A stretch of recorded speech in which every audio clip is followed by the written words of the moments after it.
सगळ्या पत्रकार बांधवांचे मी आभार मानतो की अगदी शॉर्ट नोटीसवर आणि आमच्यासारख्या सर्वसामान्य तरुणांच्या हाकेला साथ देऊन तुम्ही सगळे आले।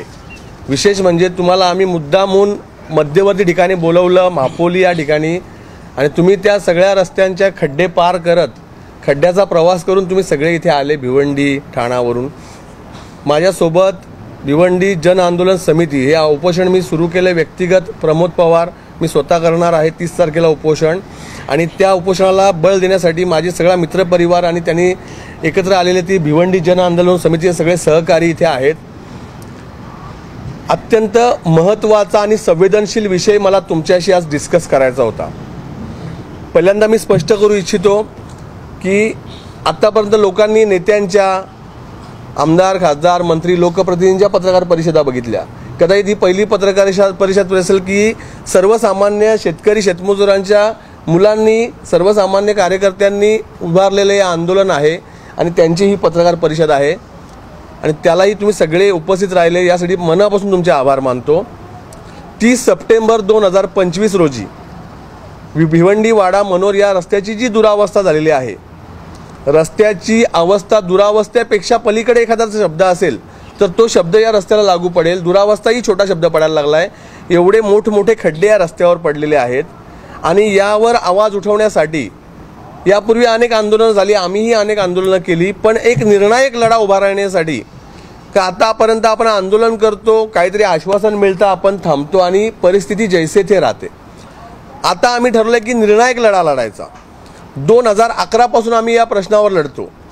14 वर्षाचा वनवास, प्रभू श्री रामचंद्रांचा 14 वर्षाने वनवास संपला, पण आमच्या भिवंडीवासियांचा वनवास 14 वर्षानंतरही संपला नाही, वाडावासियांचा वनवास संपला नाही।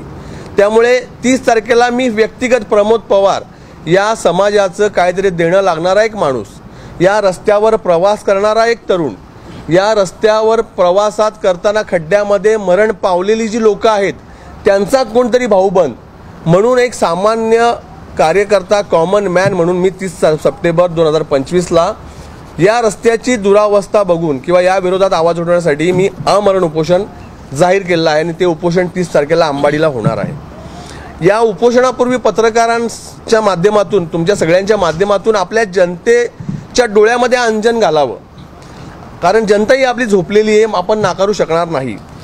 या रस्त्यावर प्रवास करणाऱ्या लोकांची नैतिक जबाबदारी ज्या शासनावर आहे, ज्या प्रशासनावर आहे, ज्या लोकप्रतिनिधींवर आहे, त्यांच्याही डोळ्यात अंजन घालावं, त्यांनाही आमच्या भावना त्यांच्यापर्यंत पोहोचाव्या म्हणून आम्ही याची पत्रकार परिषद घेत आहोत। या रस्त्याबाबत सुरुवातीपासून सांगायचं तर थोडा मी अधिक वेळ घेईन तुमचा। 2010 साली या रस्त्याचा BOTचं टेंडर सुप्रीम इन्फ्रास्ट्रक्चर नावाच्या कंपनीला दिलं। सुप्रीम इन्फ्रास्ट्रक्चरनी 394 कोटी रुपये खर्च करायचे, रस्ता बनवायचा आणि या रस्त्यावर बांधा, वापरा आणि हस्तांतरित करा अर्थात BOT तत्वावर टोल नाका चालू करायचा म्हणून सुप्रीमला ते काम मिळालं। अत्यंत निकृष्ट दर्जाचं काम सुप्रीमने केलं। मग त्याला वेगवेगळी कारणं आहेत। काही स्थानिक ठेकेदार, राजकीय ठेकेदार त्यात घुसले, दर्जाप्रमाणे, एस्टिमेटप्रमाणे काम झालं नाही आणि त्यानंतर 2 वर्षातच रस्ता फुटला। सुप्रीमने 2013ला टोलनाके सुरू केले, कवाड, अनगाव हे 2 टोलनाके आणि वाघोटे वाडा तालुक्यात टोलनाका, आणि तब्बल 12 ते 15 लाख रुपयाचा दिवसाचा रेव्हेन्यू सुप्रीम कंपनी आपल्या सगळ्या स्थानिकांकडनं लुबाडू लागली। माझ्यासोबत माझे सहकारी कल्पेश जाधव आहेत, जितेश बंटी पाटील नावाचे माझे सहकारी, भूषण गोडविंदे, सुनील लोणे, आमची सगळी भिवंडी जन आंदोलन समिती, आम्ही 2013-14 सालात वाड्याला एक उपोषण केलं आणि त्यामध्ये आपण मागणी केली प्रमुख, हे लोकांना अनेकांना माहीत नाही। त्यावेळेस प्रमुख मागणी आम्ही केली की ठीक आहे, तुम्ही टोल आमच्या माथी मारलाय, पण आमच्या ठाणे, पालघर जिल्ह्यातल्या या रस्त्याच्या जवळच्या गावांना टोल नाका माफ करा, किमान 4 व्हीलर गाडीला। आपण 4 व्हीलर गाडीचा टोल माफ करून घेतला आणि या रस्त्याच्या लगत असलेल्या सगळ्या commercial vehicle, tempo, truck, trolley, dumper आम्ही टोल माफ केला, ते लेखी आमच्याकडे आहे आणि ते आंदोलन आम्ही त्यावेळेस जिंकलो। त्यानंतर काय झालं की सुप्रीमने रस्त्याची दुरुस्ती केलीच नाही, फक्त पैसे उकळण्याचं काम केलं आणि 2019ला डॉक्टर नेहा शेख नावाची तरुणी, 10 ऑक्टोबर 2019ला नेहा शेख नावाची तरुणी दुगाड फाट्यावर, डॉक्टर तरुणी, एका गरीब बापाने कष्टाने जिला डॉक्टर बनवलं, ती तरुणी खड्ड्यामध्ये पडून ट्रक खाली येऊन चिरडून तिचं मरण झालं। अत्यंत दुर्दैवी तो अंत होता आणि त्या ठिकाणी आम्ही 5-10 मिनिटात पोहोचलो असेल.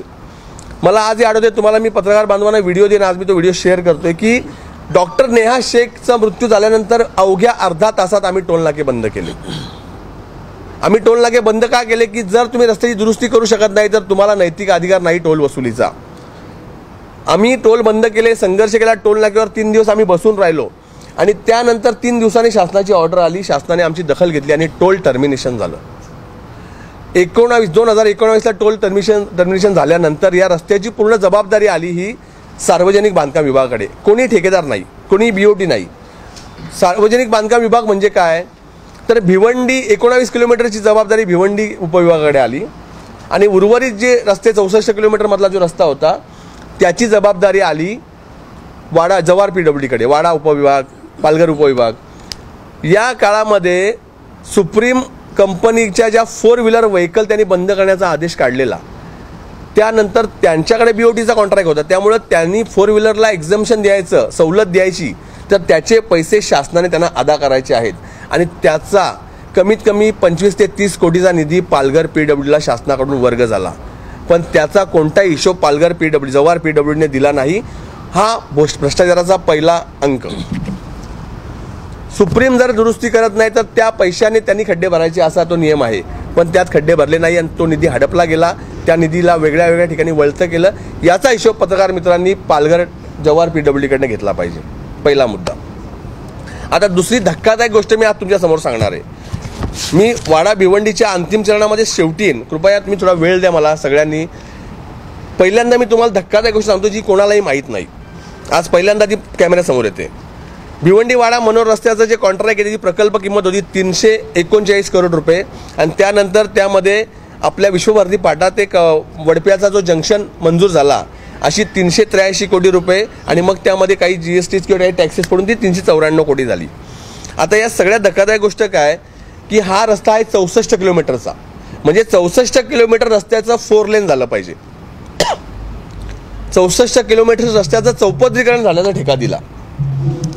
या पूर्ण रस्त्यामध्ये संपादनाचा विषय येतो आणि संपादनामध्ये जवळपास 66.53 हेक्टर जागा ही संपादित शासनाला करायची होती आणि त्याचा मोबदला शेतकऱ्यांना द्यायचा होता. आता या रस्त्यामध्ये खातेदार किती होते शेतकरी बघा, ह्या विषयावर कोणी चर्चाच करत नाही. 1154 खातेदार या रस्त्यामध्ये होते की जे या रस्त्यामध्ये बाधित होत होते. 1154 मध्ये 20 हेक्टर जागा ही आदिवासी खातेदारांची होती. 152 खातेदार आदिवासी होते. या 1154 पैकी 152 खातेदार हे आदिवासी होते. आदिवासी खातेदारांचा मी स्पेसिफिक उल्लेख का करतो तर आदिवासींच्या जमिनी कोणत्याही प्रकारे हस्तांतरित करायच्या असतील, मग त्या संपादनासाठी असो किंवा विक्रीसाठी असो, त्याला वेगवेगळे निकष आहेत, त्याला काही रेस्ट्रिक्शन आहेत, काही बंधनं आहेत आणि त्या सगळ्या रेस्ट्रिक्शनला कंप्लीट करून त्या सगळ्या निकषांना पार करून त्यांचं ट्रान्सफर करायला पाहिजे. ते केलं गेलं नाही. फक्त 122 आदिवासींना मोबदला मिळाला. जवळपास 30 आदिवासी या संपादनाच्या मोबदल्यापासून वंचित आहेत. हे कोणीही बोलत नाही. रस्ता झाला, चौपदरीकरण झालं, पण आज ही 30 आदिवासी बांधव हे अन्यायग्रस्त आहेत. त्याचा शोध कोण घेईल हा पहिला प्रश्न. बिगर आदिवासी खातेदार त्या 1154 मधून जर आदिवासी वजा केले आपण तर 1002 बिगर आदिवासी खातेदार. 1002 मध्ये माझे कुणबी बांधव, माझे आगरी बांधव, माझे बौद्ध बांधव, माझे इतर समाजाचे जे बांधव, मुस्लिम बांधव आहेत, या सगळ्यांच्या जागा या रस्त्यामध्ये आहेत. या रस्त्यापैकी किती लोकांना मोबदला मिळाला? 835 लोकांना फक्त मोबदला मिळाला. उर्वरित 200च्या आसपास, 250च्या आसपास लोकांना मोबदला मिळाला नाही. म्हणजे आज पण वाडा भिवंडी रस्त्यावर मोबदल्यापासून शेतकरी वंचित आहेत.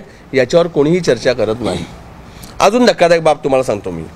या सगळ्या रस्त्यामध्ये तुम्ही कधी ऑब्झर्वेशन केलं का पत्रकार मित्रांनी? तुम्ही जर वाड्या साईडला गेले तर कंचाड असेल, ओनिडा कंपनीपासून पुढे तुम्ही गेले, कंचाडच्या पुढे गेले तुम्ही, सनस्टील कंपनीच्या पुढे गेले तुम्ही, खुपरीच्या जामगर तलाठी कार्यालयाजवळ गेले तुम्ही, तर फक्त 2 लेन रस्ता आहे. एसआरचा पेट्रोल पंप आहे, 2 लेन रस्ता आहे. तुम्ही पुढे नेरुलीच्या पुढे गेले, कोयना वसाहतीचं एक प्रवेशद्वार आहे, त्या पुढे गेले की तिथे एक दत्त मंदिर आहे, पाईप कंपनी आहे. 2 लेन रस्ता आहे, 4 लेन झालं नाही. ह्याचा प्रश्न कोणीच कधी सरकारला, प्रशासनाला विचारला नाही. काही रस्ता 2 लेन काय? तर या 64 किलोमीटर रस्त्यामध्ये 17 हेक्टर ही या वाडा भिवंडी रस्त्याची वन विभागाची जागा आहे. आणि 6 हेक्टर विश्वभारती फाटा ते वडपा जंक्शनमध्ये 6 हेक्टर जागा वन विभागाची आहे. अशी जवळपास 23 हेक्टर जागा ही वन विभागाची आहे आणि तिचं ॲक्विजिशन अजून झालेलं नाही. ही धक्कादायक गोष्ट आजपर्यंत समोर आली नाही. अजून तुम्हाला मी एक ब्रेकिंग न्यूज आज सांगतो सगळ्यांसमोर. या वन विभागाच्या जागेचं हस्तांतरणाचं प्रकरण जेव्हा सुप्रीम इन्फ्रास्ट्रक्चर कंपनीने शासनाबरोबर केलं तेव्हा या 23 एकर जागेच्या बदल्यात शासनाला 23 एकर जागा रत्नागिरी जिल्ह्यामध्ये संगमेश्वर तालुका आहे का, त्या तालुक्यामध्ये रत्नागिरी जिल्ह्याच्या संगमेश्वर तालुक्यामध्ये शासनाला सुप्रीम कंपनीने विकत घेऊन ही जागा दिलेली आहे. ती जागेचा शोध घ्यायला पाहिजे. ती जागा कोणाच्या कशात आहे? ती जागा सरकारला दिलेली, PWDला दिलेली, वन विभागाला दिलेली. त्या जागेचा कुठलाही हिशोब कोणी दाखवत नाही. मी माझ्या मागणीमध्ये श्वेतपत्रिकेचा उल्लेख केला, तुम्हाला आठवत असेल. मी श्वेतपत्रिका याच्यात सांगतो, मी तुम्हाला दिलेली माहिती ही मला मिळालेल्या सोर्सेसची माहिती, पण ही पूर्ण माहिती आहे का? नाही. पूर्ण माहिती प्रमोद पवार देऊ शकेल का? नाही. पूर्ण माहिती माझी सरकार देशील का? नाही. ही पूर्ण माहिती जनतेच्या समोर आली पाहिजे का? या रस्त्याचं टेंडर कितीला झालेलं, त्या काळामध्ये शासनाकडनं किती पैसे खर्च केले, वन विभागाला किती पैसे शासनाने दिले, ती जागा कुठे गेली, त्या जागेचा व्यवहार कसा झाला. ह्या जवळपास 200-250 खातेदार जे वंचित आहेत मोबदल्यापासून, त्यांना न्याय कोण देणार? त्यांचे पैसे कुठे गेले? मग त्यांचे पैसे न देता संपादन कसं झालं? कुठल्याही रस्त्याचं संपादन प्रक्रिया पूर्ण झाल्याशिवाय रस्त्याचं हस्तांतरण होत नाही. मग त्या काळात सुप्रीमचं हस्तांतरण कोणाच्या आशीर्वादाने झालं? सुप्रीमचा पार्टनर कोण होता? सुप्रीमचे पैसे कोणाकोणाच्या घशात गेले हे शोधलं पाहिजे. हा झाला एक पार्ट. म्हणून श्वेतपत्रिका या रस्त्याची मागणी करतो मी, ती लक्षात घ्या. आता आपण येऊ 19 नंतर. 19 नंतर या रस्त्याची जबाबदारी आली सार्वजनिक बांधकाम विभागाकडे आणि मग 19 नंतर या रस्त्यावर काम करण्याचे टेंडर काढायची सुरुवात झाली. या रस्त्यामध्ये जेव्हा टेंडर निघाले तेव्हा टेंडर वेगवेगळ्या लोकांना भेटले. म्हणजे असं नाही की टेंडर एकाच कंपनीला भेटलं. हर्षद गंदे नावाचा एक ठेकेदार आहे, ते पुरावे तुमच्याकडे एक फाईल आहे, त्या फाईलमध्ये आहे. हर्षद गंदे नावाचा एक ठेकेदार आहे. मी नावं वाचतो कृपया, ते रेकॉर्डला आली पाहिजे असं मला वाटतंय.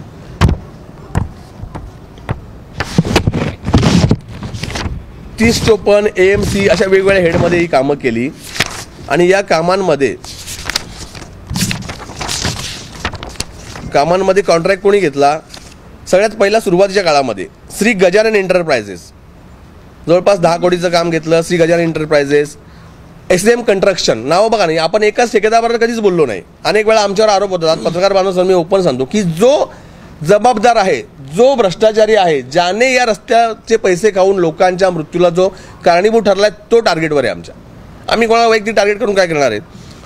Gajanan enterprises, SM construction, Jijau construction 21-22 पासून, जयंतवी आंबवणे, शिवसाई कंस्ट्रक्शन, आरवी कंस्ट्रक्शन, नाही आरवी कंस्ट्रक्शनचा चिंचोन कांबणीचा रस्ता आहे, जिजाऊ कंस्ट्रक्शन, मयूर कंस्ट्रक्शन, पुन्हा मयूर कंस्ट्रक्शन, पुन्हा हर्षद गंदे, जिजाऊ कंस्ट्रक्शन, पुन्हा जिजाऊ कंस्ट्रक्शन.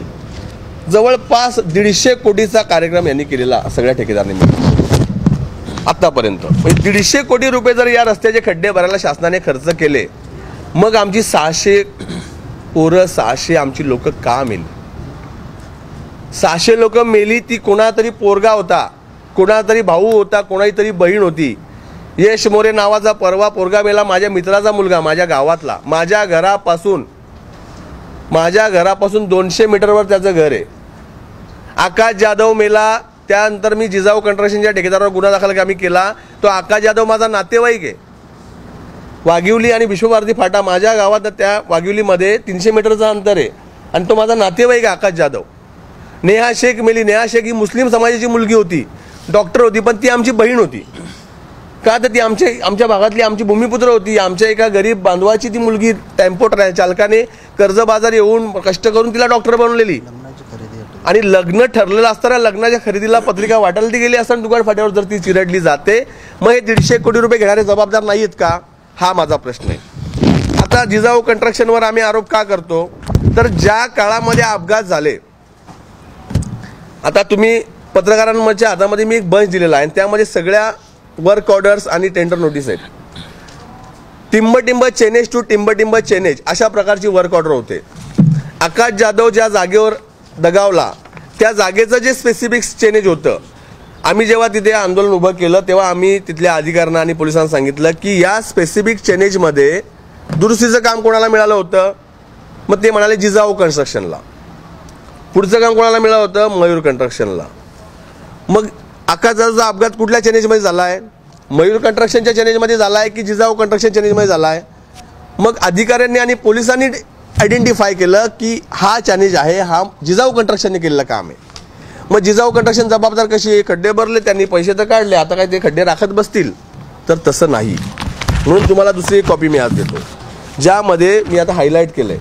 आता लेटेस्ट आहे ना, जेव्हा अशा प्रकारच्या रस्त्याच्या वर्क ऑर्डर होतात, आता ही 10 करोड 3 करोड 7 करोड 77 लाख 7 करोड 63 लाख अशा प्रकारे 46 करोड रुपये फक्त जिजाऊ कन्स्ट्रक्शनने या रस्त्यावर खड्ड्यांच्या दुरुस्तीसाठी, पावसाळ्याचे खड्डे पडतात त्याला बोलतात पूर हानी दुरुस्ती, फ्लड डॅमेज रिपेअर, इंग्रजीमध्ये FDR, त्यासाठी 46 करोड रुपये जिजाऊ कन्स्ट्रक्शनने या रस्त्यावर काढलेले आहेत.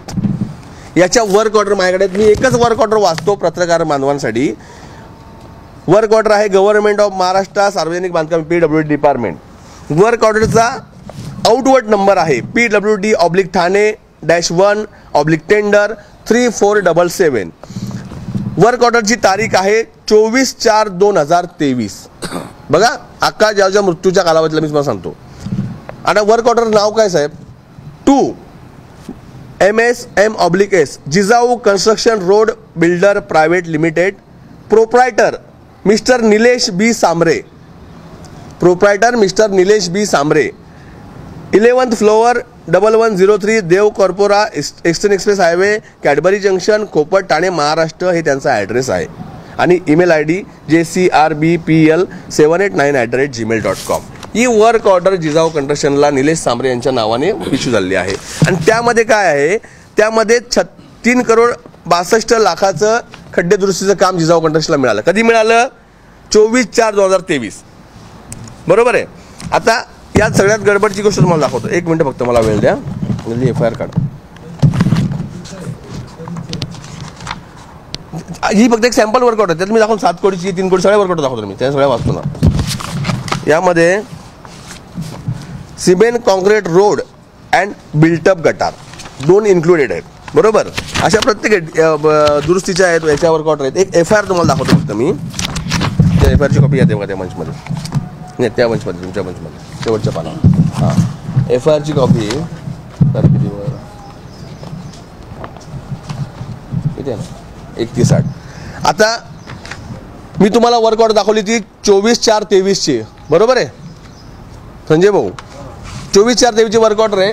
आणि 31/8/2023 रोजी या रस्त्यावर अपघात झाला. म्हणजे किती महिन्यांनी झाला, 4 महिन्यांनी. बरोबर आहे. आता या वर्क ऑर्डरमध्ये शेवटचं पान आहे, पत्रकार मित्रांनी शेवटची ओळ आहे. त्या ओळीमध्ये काय लिहिलं आहे, क the DLP period is 05 calendar year.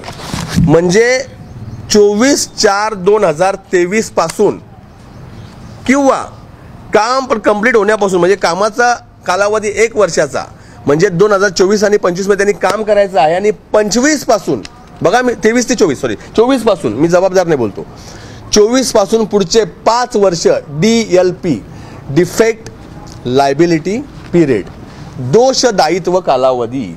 म्हणजे या 5 वर्षात जर या रस्त्यावर खड्डे पडले, या रस्त्याची नादुरुस्ती झाली, तर जिजाऊ कन्स्ट्रक्शन ही कंपनी त्याचं दोष दायित्व कालावधीला जबाबदार आहे. म्हणजे 2024 पासून आपण 5 वर्ष पकडले तर 2025, 26, 27, 28, 29 बघा, अजून 2029 पर्यंत यांच्याकडे DLP त्याचे पैसे शासनाने यांना दिलेत.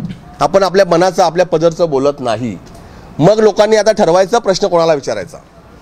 जर या रस्त्यावर आमची पोरं मरतात, या रस्त्यावर आमचे अपघात होऊन जीव जातात लोकांचे, मग त्याच रस्त्याचे खड्डे भरण्याचे पैसे यांनी घेतलेले आहेत आणि या रस्त्याचे खड्ड्याचा दोष दायित्व कालावधी पूर्ण करायची जबाबदारी यांची आहे. जर तो DLP पिरियड गव्हर्नमेंटने त्यांना त्यात स्पेसिफिक मेन्शन केला आहे, म्हणजे त्या 5 वर्षाचं मेंटेनन्स यांनी करायचं आहे. असं बोलून चालणार नाही की आम्ही पूर्वी काम केलं आणि आम्हाला हे आता टार्गेट करतात. काय डिफेंड करतात ते, का अरे आम्ही तर पूर्वी 2021, 22, 23ला कामं केली, प्रमोद पवार आता आमचं नाव का घेतो. अरे तुमचं नाव घेण्याला, तुमचं नाव अजून मी 29 पर्यंत घेऊ शकतो छाती ठोकपणे, कारण 29 पर्यंतचे पैसे तुम्ही खाल्लेले आहेत. 29 पैसे पर्यंतचे जी पोरं मरतील त्याला जबाबदार तुम्ही आहेत. म्हणून आम्ही जाब विचारतो. आणि ठरल्याप्रमाणे किंवा मी घोषणा केल्याप्रमाणे कुडूच्या आंदोलनात मी जाहीरपणे बोललेलो का यापुढे जर कोणी दगावला तर यांच्यावर FIR दाखल करू. आणि आम्ही आकाश जाधवच्या प्रकरणामध्ये 304चा गुन्हा दाखल केला.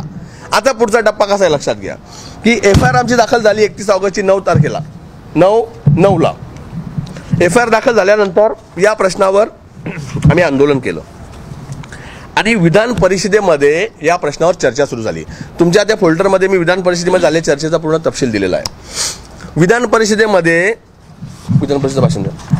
परिषदेमध्ये या प्रश्नावर सन्माननीय आमदार प्रवीण दरेकर, सन्माननीय आमदार प्रसाद लाड, सन्माननीय आमदार गोपीचंद पडळकर अशा अनेक आमदारांनी या चर्चेमध्ये सहभाग घेतला. आणि या विधान परिषदेच्या चर्चेमध्ये 18/12/2023 लक्षात घ्या अपघात झाल्याच्या FIR झाल्याच्या 3ऱ्या महिन्यानंतर पहिलं अधिवेशन लागलं. आणि या अधिवेशनामध्ये प्रवीण दरेकर यांनी पॉईंट ऑफ इन्फॉर्मेशन विधिमंडळातल्या प्रश्न उपस्थित करण्याच्या वेगवेगळ्या आयुधांमधला एक आयुध त्यांनी वापरलं. आणि पॉईंट ऑफ इन्फॉर्मेशन म्हणजे काय तर सध्या आंदोलन सुरू आहे आणि या महत्त्वाच्या घडामोडीकडे सभागृहाचं लक्ष वेधण्याची त्यांनी इच्छा व्यक्त केली. आणि त्यानंतर चर्चा झाली आणि प्रवीण दरेकर महोदयांनी विधान परिषदेमध्ये भिवंडीवाडा रस्त्या आंदोलकांनी बंद केलेला आहे. सार्वजनिक बांधकाम विभागाने या रस्त्यासाठी कोट्यवधी रुपये खर्च केले आहेत. संबंधित कंत्राटदाराने निकृष्ट दर्जाचे बांधकाम केलेले आहे. जिजाऊ कंस्ट्रक्शन नावाची कंपनी आहे. हे शब्द कोणाचे आहेत माझे नाही. ऑफिशियल डॉक्युमेंट आहे. भाषण रेकॉर्डेड आहे. त्या रेकॉर्डेड भाषणाचं आम्ही ट्रान्सलेशन केलेलं आहे. त्याची कॉपी तुम्हाला त्या भाषणाची चित्रफित तुम्हाला देतो मी. जिजाऊ कंस्ट्रक्शन नावाची कंपनी आहे. त्या कंत्राटदाराला राजकीय वरद असल्यामुळे तेथे त्याची मनमानी सुरू आहे. प्रवीण दरेकर बोलतात. मौजे वजश्री तालुका भिवंडी येथील भिवंडीवाडा रस्ते निकृष्ट काम झाले असून रस्त्यावर म्हणजे पोलीस स्टेशनचा उल्लेख असल्यामुळे वजश्री लिहिले त्यांनी. 22 वर्षीय आकाश जाधव या तरुणाचा अपघातात मृत्यू झाला आहे. आणि या अपघातास आणि रस्त्याच्या निकृष्ट दर्जाच्या कामास जिजाऊ कंस्ट्रक्शन कंपनी जबाबदार आहे. आणि त्यांच्या विरुद्ध मयत आकाश जाधव याच्या वडिलांनी 7/9 रोजी गणेशपुरी पोलीस ठाण्यामध्ये सदोष म्हणून गुन्हा दाखल करावा अशी मागणी केली आहे. गुन्हा दाखल करण्याची आधीच गोष्ट आहे. आता यामध्ये गोपीचंद पडळकर यांनी सहभाग घेतला. आणि मग रवींद्र चव्हाण साहेब सन्माननीय त्या काळचे पालघरचे पालकमंत्री आणि सार्वजनिक बांधकाम मंत्री हे बांधकाम मंत्री असल्यामुळे त्यांनी उत्तर दिलं. आणि त्या उत्तरामध्ये त्यांनी अगदी धक्कादायक खुलासे केलेले आहेत. सगळे वाचले तर खूप वेळ जाईल पण त्याने खूप स्पेसिफिक लिहिलेलं आहे की जिजाऊ कंस्ट्रक्शन नावाची कंपनी आहे. 10 ते 25% अशा प्रकारे अतिशय कमी दराने निविदा भरते. त्यामुळे निकृष्ट काम करणाऱ्या त्या कंपनीत निकृष्ट काम करण्यात त्या कंपनीचा हात कोणीही धरू शकत नाही. हे कोण बोलतो सार्वजनिक बांधकाम मंत्री बोलतात. रवींद्रजी चव्हाण साहेब त्या काळचे सार्वजनिक बांधकाम मंत्री होते. त्यांनी 3 वर्षामध्ये या रस्त्यावर झालेल्या त्यांनी केलेल्या कामात 11 जणांचा मृत्यू झालेला असं कोण बोलतो रवी चव्हाण साहेब विधान परिषदेत बोलतात. आणि मग जिजाऊ कंस्ट्रक्शन कंपनी ही संघटना चालवते. त्यामध्ये शासकीय अधिकाऱ्यांना दबाव आणण्याचा प्रयत्न करते. माझ्याकडे या संदर्भात अनेक तक्रारी प्राप्त झालेल्या आहेत. बेरोजगारांना लोकांना काम मिळावे म्हणून आम्ही जेव्हा असा विचार करतो तेव्हा बेरोजगार असलेल्या अनेक डुप्लिकेट कंपन्या येतात म्हणजे सुशिक्षित बेरोजगार अभियंता. आणि मग त्यानंतर या सगळ्यावर खोटी बिलं सादर करून शासनाची लुबाडणूक केली जाते असं कोण बोलतो बांधकाम मंत्री बोलतात.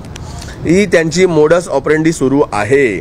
आणि मग त्यांनी बरंच तपशील लिहून त्यांनी एक महत्त्वाची घोषणा केली. हे तुम्हाला मी का सांगतो का यातली आमची उपोषणाची मागणी ही अगदी सरळ आहे साहेब.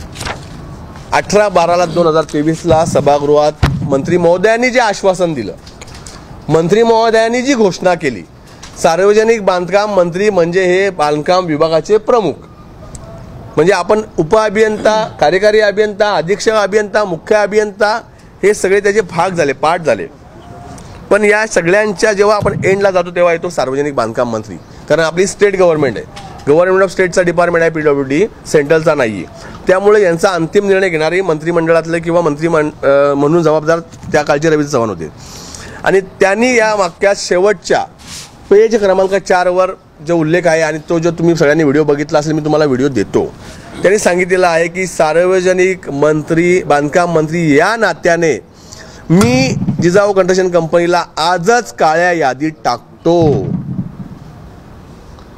विधिमंडळात सभागृहात मंत्री महोदयांनी केलेलं स्टेटमेंट, त्यांनी दिलेलं आश्वासन, त्यांनी केलेली घोषणा याचा एक स्पेसिफिक दर्जा आहे.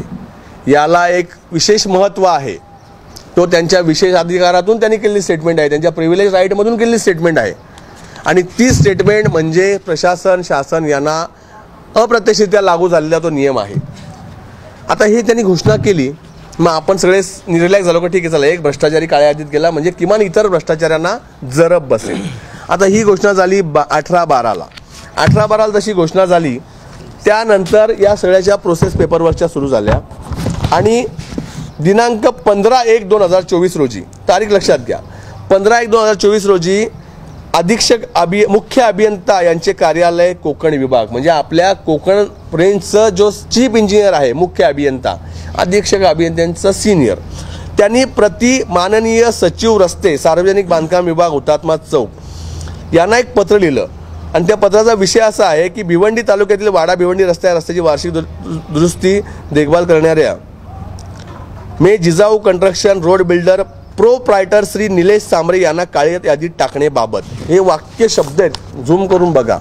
हे अधिकाऱ्यांनी लिहिलेलं पत्र आहे, मी लिहिलेलं पत्र नाही आहे आणि 15/1/24चं पत्र आहे आणि त्यामध्ये त्यांनी लिहिलेलं आहे की जिजाऊ कंस्ट्रक्शन बाबतीत अशा तक्रारी आल्या, असं त्यांना निधी दिलेला आहे आणि अशा प्रकारे रस्त्याचं काम झालेलं आहे आणि ते पाहणी दौरा त्यांनी केलेल्या सगळ्या अटीशडीचा भंग, प्रवीण दरेकरांनी केलेलं भाषण, रवींद्र चव्हाण यांनी दिलेलं आश्वासन, या सगळ्याचा रेफरन्स टाकून या कंपनीला काळ्या यादीत टाकावं अशा पद्धतीचा त्यांनी त्यात उल्लेख करून तो पूर्ण प्रस्ताव रस्ते विभागाचे सचिव secretary of state of government road PWD यांना पाठवलेला आहे.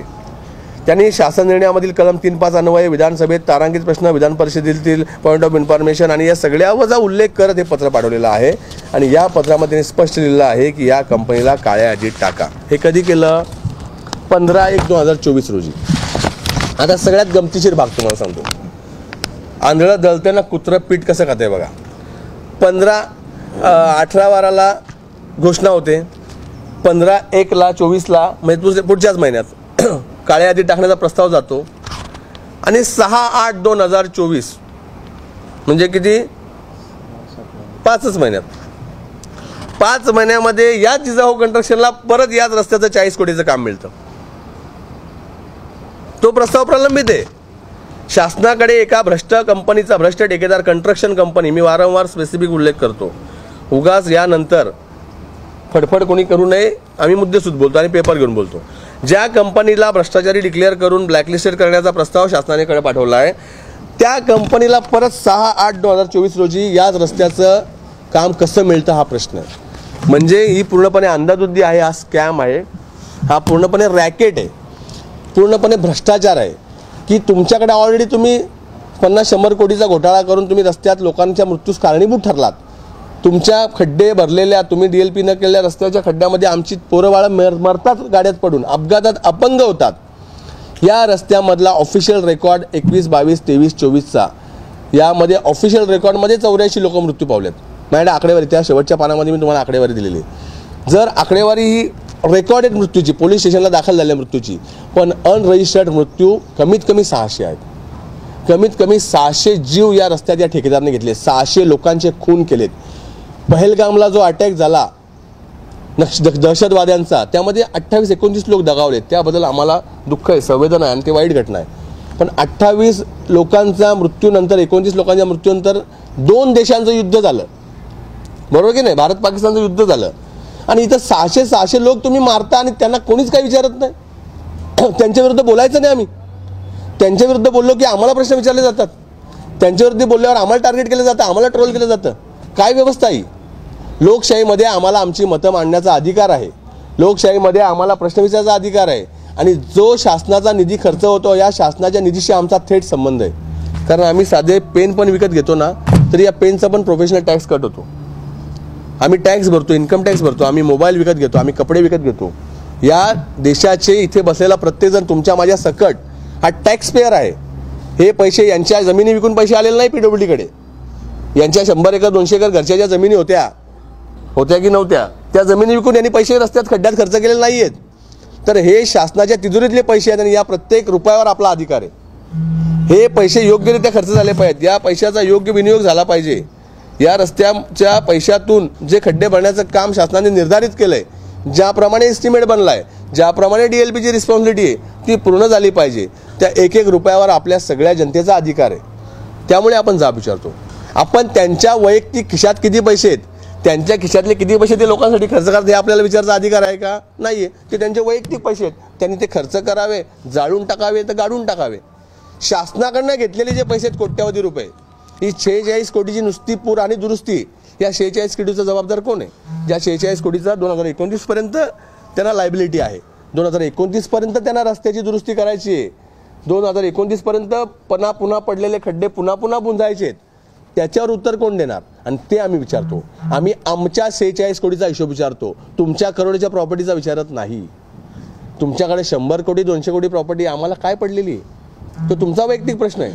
तुमच्याकडे कोणत्या गाड्या घोड्या आहेत तो आमचा प्रश्न नाही आहे. तुमच्याकडे किती ऑफिसेस आहेत तो आमचा प्रश्न नाही आहे. आमच्या PWD कडनं घेतलेले पैसे तुम्ही कुठे खर्च केले ते आम्हाला दाखवा. आमच्या PWD कडनं वसूल झालेले पैसे, घेतलेले पैसे, यात आमच्या लोकांचा हालापेष्टा दूर झाल्या का? आम्हाला आज ही खड्ड्यातून जावं लागतं, आज ही आम्हाला चिखलातून जावं लागतं, आज ही आम्हाला भिवंडीला आंबाडीहून पोचायला 2-2 तास लागतात. आज ही माझ्या गरोदर भगिनीला जर डिलिव्हरला भिवंडीला न्यायची असेल तर रस्त्यात एक तर तिचा जीव जाईल, एक तर तिचं बाळ दगावेल, एक तर गाडीमध्ये डिलिव्हरी होईल. मिलिंद कांबळे इथे आहेत, ॲम्ब्युलन्स गाडीमध्ये डिलिव्हरी झाल्यात, कवाडला डिलिव्हरी झाली, बायपासला डिलिव्हरी झाली, ॲम्ब्युलन्समध्ये डिलिव्हरी झाली. आज तुम्हाला विश्वास पडणार नाही, आम्ही एक मोफत हॉस्पिटल चालवतो, चॅरिटेबल हॉस्पिटल, प्रमोद परवा मित्रवराचं हॉस्पिटल, हे सगळे चालवतात. आणि त्या हॉस्पिटलला जेव्हा बाहेरून डॉक्टर बोलवायचे असतात तेव्हा त्या डॉक्टरांना आम्ही सांगतो, साहेब भिवंडीवरनं या, ठाण्यावरनं या सर, आमच्या गरीब भागातल्या लोकांना चांगला दर्जेदार उपचार मिळाला पाहिजे. स्पेशालिस्ट, गायनॅकोलॉजिस्ट, पिडॅट्रिशियन, सर्जन, डर्मॅटोलॉजिस्ट किंवा जे कोणी स्पेशलिस्ट असतील ते डॉक्टर आम्हाला काय उत्तर देतात माहिती आहे का? माफ करा, आम्ही आलो असतो, आमची खूप इच्छा आहे तुमच्या एरियात येऊन सामाजिक काम करायची, पण तुमच्या रस्त्यामुळे आम्ही येऊ शकत नाही, आम्हाला माफ करा. तुमचा रस्ता पूर्ण झाल्यावर ना आम्ही तुमच्या हॉस्पिटलला नक्की सेवा द्यायला येऊ.